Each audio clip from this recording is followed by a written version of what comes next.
स्वतंत्रता दिवस के मौके पर जम्मू कश्मीर के कई स्थानों पर वर्षा हुई, लेकिन बारिश ने लोगों में आजादी के जोश को जरा भी कम नहीं किया।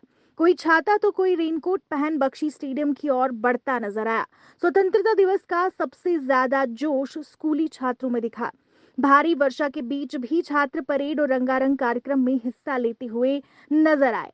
स्वतंत्रता दिवस के मौके पर उपराज्यपाल मनोज सिन्हा ने बख्शी स्टेडियम में अपने संबोधन में पाकिस्तान पर निशाना साधा। पिछले 5 वर्षों में जो कार्य हुए हैं उससे आम आदमी की लोकतंत्र में आस्था मजबूत हुई। हाल ही में संपन्न हुए लोकसभा चुनाव इसके जीते जागते प्रमाण के रूप में है। पिछले 35 वर्षों में किसी भी आम चुनाव से सबसे अधिक 58.46 मतदान के साथ जम्मू कश्मीर के लोगों ने लोकतंत्र को गले लगाते हुए शासन में अपनी हिस्सेदारी का दावा मजबूत किया है। अगर कश्मीर घाटी के आंकड़े को ही देखें तो जहां 18%, 14% मतदान होता था, वहां 2024 लोकसभा चुनाव में 58.6% मतदान दर्ज किया गया है।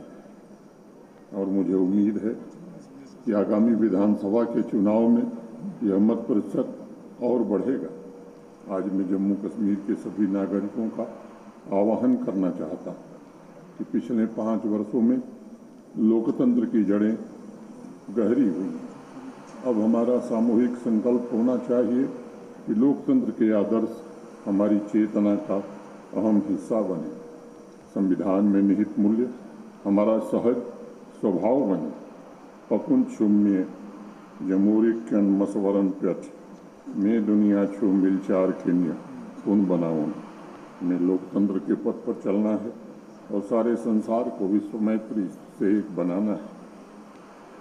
प्राकृतिक सौंदर्य के साथ साथ ज्ञान, अध्यात्म और सर्वोपम संभाव की बह रही अनवधारा ने जम्मू कश्मीर को धरती का स्वर्ग बनाया था। विविधता में एकता को समेटे जम्मू कश्मीर अपनी संभावनाओं को प्राप्त करे, ये हम सबका संकल्प होना चाहिए। हमारे मन के संकल्प सफल हों तभी तो हमारे शास्त्रों में कहा गया, या कोटि सत्या मनुष्यों में अस्तु। यही हमारी प्रार्थना होनी चाहिए। पिछले कुछ वर्षों में आतंकवादी हिंसा में उल्लेखनीय कमी आई है। किसी भी तंजीम के पास अब कोई शीर्ष नेतृत्व यहाँ नहीं बचा है।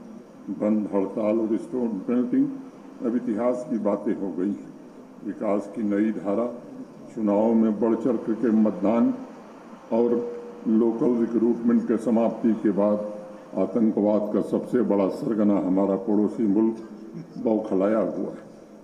जो देश अपने नागरिकों को न्यूनतम नागरिक सुविधाएं नहीं दे पा रहा है, 2 वक्त की रोटी के लिए जहां के लोग तरस रहे हैं, वह पड़ोसी अब विदेशी आतंकवादी भेजकर घुसपैठ कराकर जम्मू कश्मीर में अशांति फैलाना चाहता है।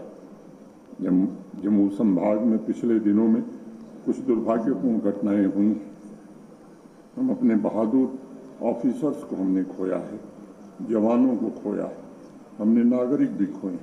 हमारी संवेदनाएं उनके परिवारों के साथ, मैं उनकी श्रद्धांजलि, मैं उनके बलिदान को नमन करता हूँ।